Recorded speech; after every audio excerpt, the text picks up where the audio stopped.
2011 সালে রাজ্যে পালা বদলের পর কলকাতার রাজপথে মুখ্যমন্ত্রী এবং তৃণমূল সুপ্রিমো মমতা ব্যানার্জির ছবি দেওয়া বড় বড় কাটআউট টাঙানো থাকতো, তাতে লেখা থাকতো সততার প্রতীক। কিন্তু তৃণমূল সরকারের সীমাহীন প্রাতিষ্ঠানিক দুর্নীতির কারণে আজ বিরোধীদের কাছ থেকে শুনতে হয় চোরের দল। সততার প্রতীক লেখা কাটআউট গুলো উধাও হয়ে গিয়েছে, কিন্তু তারপরেও সাদা শাড়ি আর নীল সাদা হাওয়া চটি পড়ে থাকা মমতা ব্যানার্জিকে এখন দুর্নীতি মুক্ত বলে প্রচার চালায় তৃণমূলের ক্যাডাররা। তবে একসময় তৃণমূলের লড়াকু নেত্রী বলে পরিচিত সোনালী গুহের কথায় বাংলার সব থেকে বড় চোরের নাম মমতা ব্যানার্জি।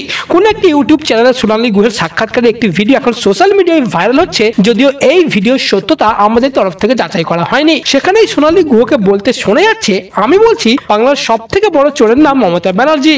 সব থেকে বড় চোর আমাকে দিয়ে একসময় 5 কোটি টাকা গুনিয়েছিলেন। তবে ওই ভিডিওতে দীপক ঘোষের একটি ভিডিও ক্লিপ সংযুক্ত করা হয়েছে, সেখানে তিনি বলেছিলেন টাকা পয়সার বিষয়গুলি মুকুল রায় তদারকি করতেন, বস্তাবন্দি করে সেগুলি মুকুল রায় কালীঘাটে জমা দিত। আবার বলি, এই ভিডিওর সত্যতা আমাদের তরফ থেকে যাচাই করা হয়নি। আমি বলছি বাংলায় সব থেকে বড় চোরের নাম মমতা বন্দ্যোপাধ্যায়, সব থেকে বড় চোরের। আমাকে দিয়ে এক সময় 5 কোটি টাকা গুনিয়েছিল মমতা, 5 crore। আমি না গুনতে গুনতে টায়ার্ড হয়ে গেছি। আমি আর বক্সিদা এখন অস্বীকার করতে পারি, কোনো প্রমাণ নেই তো। টাকাটা কিসের টাকা?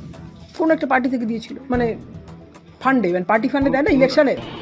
তো সেই মুকুল রায় এই টাকা পয়সার এগুলো মুকুল রায় কন্ট্রোল করতেন, এবং টাকা পয়সার বস্তাবন্দি যা যা ছিল সেগুলো মুকুল রায় নিয়ে গিয়ে কালীঘাটে জমা দিতেন।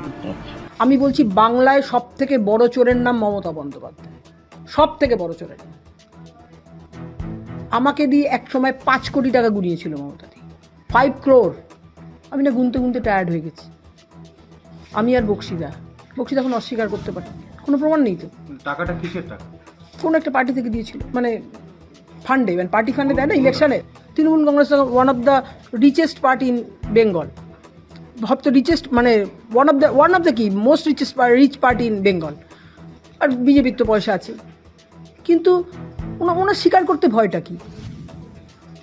আমি আবার বলছি মমতা ব্যানার্জি সব থেকে বড় চোর। ভবিষ্যতে বিধানসভা ভোট সম্পর্কিত যে কোনো আপডেট সবার আগে পাওয়ার জন্য অবশ্যই চ্যানেলটিকে এক্ষুনি সাবস্ক্রাইব করে নিন এবং এই ভিডিওটিকে অবশ্যই একটি লাইক দিয়ে দিন।